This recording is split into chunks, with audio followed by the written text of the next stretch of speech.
Roa taona mahery Loïc, mianatra amin'ny petite section. Tany an-trano izy dia efa nizarina nampiasa gourde. Oi, mijery. Zava-dehibe ny fampisotroana rano ny zaza any am-pianarana. Ezahan'ny ray aman-dreny hatrany araka izany ny manovaova ny rano atao anaty gourde mba hisotroana izany. Kakao zany ny anatin'ity e. Tsy mandasana akao. Le zanako kely io. Zanako kely mbola tout petit izy io. Fo maraina be dia mamana rano mafana dia asiana le kakao dia asiana siramamy kely fa tsy atao mamy be fa tsy mety ho an'ilay zazakely. Ovaina aloha le izy e. Dia rehefa après-midi zao izy atao jus.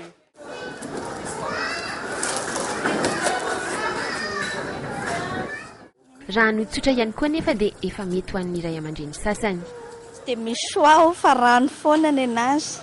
Viva foana fotsiny. Indraindray tsy lany ka fa indraindray lany. Misy ny fandaminana manokana eo anivon'ny sekoly mahakasika izay fampisotroana ranony ankizy mpianatra izay. Rehefa minana goûter zay dia rehefa mitady gourde ny ankizy dia amena gourde fotsiny. Misotro rano maîtresse dia misotro rano izy dia amena gourde. Mbola misy ampiana dia misy efa mahay. Misy toerana manokana fa tsy exigena ilay izy fa ilay zazakely mbola mitaky rano daholo dia tokony hitondra gourde zany. Ny sasany aloha tavoahangy eau vive dia ny sasany gourde. Efa presque mahay daholo zany zareo ato. Efa vita maîtresse. Sotroina ianao. Voilà.